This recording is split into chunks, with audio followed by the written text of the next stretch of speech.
मेरे दोस्तों कैसे हैं आप। आपका बहुत बहुत स्वागत है मेरे चैनल पर। दोस्तों कुछ फिल्में जो होती हैं ना वो ओटीटी के लिए बनी होती हैं और उनको क्योंकि डिस्ट्रीब्यूटर नहीं मिलते इसलिए उनको ओटीटी पे रिलीज़ करना पड़ जाता है। और भाई यही हुआ इस फिल्म के साथ।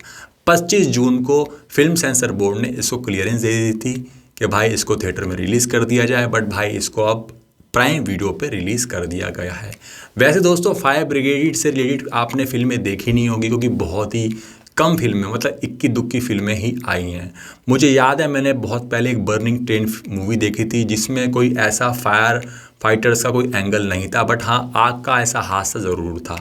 तो आइए चलते हैं कि भाई ये अग्नि फिल्म जो है ये कैसी है और क्या आपको ये फिल्म देखनी चाहिए, तो जानने की कोशिश करते हैं। पहले जानते हैं इसकी कहानी क्या कहती है। कहानी की शुरुआत होती है विट्ठल राव से, यानी कि प्रतीक गांधी, जो फायर स्टेशन में ही एज ए चीफ पोस्टेड है। और भाई उसकी एक बीवी है और उसका एक बेटा है। और भाई जो उसका बेटा है वो अपने पिता को ही हीरो नहीं मानता, वो अपने मामा को हीरो मानता है, यानी कि देवेंदु यानी कि सम्मित, जो मुंबई पुलिस में इंस्पेक्टर है। मगर दोस्तों जो प्रतीक गांधी है वो अपनी जान की परवाह किए बगैर आग के हादसे से लोगों को बचाता है। उसके बावजूद जो उसका बेटा है और जो लोग हैं वो भाई देवेंदु को हीरो मानते हैं, इसीलिए जो जीजा सालों में आपस में बनती नहीं है। और भाई विट्ठल राव का ये भी मानना है कि जो भी आग के हादसे होते हैं वहाँ पर सबसे पहले फायर ब्रिगेड पहुँचती है और भाई उनको अंडर एस्टिमेट किया जाता है और जितना भी क्रेडिट होता है, जितना भी रिवॉर्ड होता है वो सारा का सारा पुलिस ऑफिसर्स ले जाते हैं। इस चीज़ की जो एक तरीके से खींच है वो उसके मन में हमेशा से रहती है। अब भाई कहानी में इंटरेस्टिंग मोड़ तब आता है जब शहर में एक के बाद एक आग के हादसे होने लगते हैं और भाई प्रतीक गांधी और जो सम्मित है मंत्री जी दोनों को एक साथ काम करने के लिए कहते हैं और दोनों को रिपोर्ट सबमिट करने के लिए कहते हैं, मतलब इस केस को पूरा तरीके से सॉल्व करने के लिए कहते हैं। और भाई दोनों के दोनों रिपोर्ट पेश करते हैं। इसी बीच जो विट्ठल राव है उसको इस हादसों के कॉन्स्पिरेसी के बारे में कुछ खबर मिलती है, मगर उससे पहले सम्मित एक सो कॉल्ड अपराधी को पकड़ करके इस केस को सॉल्व कर देता है। मगर उसके बावजूद भाई हादसे रुकते नहीं हैं और जितने भी फायरमैन होते हैं, फायर फाइटर होती हैं, उनकी एक के बाद एक जान जाने लगती है। और भाई तभी समझ में आ जाता है विट्ठल राव को और जो सम्मित है कि भाई जो मुजरिम है वो कोई और ही है। और इसी बीच फिर दोबारा विट्ठल राव को असली मुजरिम के बारे में कुछ ऐसे ठोस सबूत मिलते हैं जिसको जान करके विट्ठल राव के होश उड़ जाते हैं।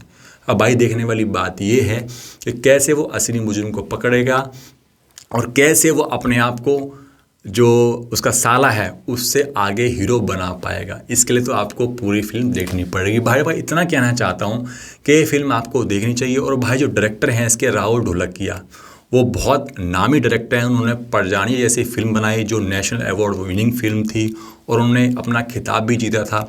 और भाई वो फिर दोबारा एक ऐसा फायर फाइटर का अनटच टॉपिक लेकर के आए हैं और उसको एक तरीके से थ्रिलर वे में पेश किया है जो भाई देखते ही बनता है। और साथ साथ दोस्तों उन्होंने जो फायर फाइटर्स की जो जॉब रिस्पॉन्सिबिलिटीज़ हैं और जो लाइफ थ्रेटिंग जैसी चीज़ें हैं वो बहुत ही खूबसूरत तरीके से दिखाई है। और साथ साथ दोस्तों जो उनके काम करने का जो उनको रिवॉर्ड मिलना चाहिए ये भी बहुत संवेदनशील तरीके से राहुल ढोलकिया ने भाई दिखाया है। दोस्तों कुछ प्लस पॉइंट है फिल्म के अंदर, जैसे कि आग के जितने भी सीन है इसके अंदर उनका VFX एक नंबर है। अगर ये थिएटर में रिलीज़ हुई होती ना तो भाई सीन तो देख करके आपके रोंगटे खड़े हो जाते। मगर हाँ बीच बीच में जो फिल्म की लय है वो थोड़ी सी टूटती हुई नजर आई, मगर फिल्म की ड्यूरेशन 2 घंटे होने की वजह से इस चीज़ को शायद आप अंडर एस्टिमेट कर जाओ। एक्टिंग की बात करें तो भाई प्रतीक गांधी ने अपनी एक्टिंग का झंडा गाड़ दिया है। उन्होंने फायर फाइटर्स की जितने भी फायर ब्रिगेड के जितने भी एम्प्लॉय होते हैं उनका दर्द बहुत ही बखूबी तरीके से दिखाया है। भाई उन्होंने इस किरदार को बहुत ही अच्छे तरीके से जिया है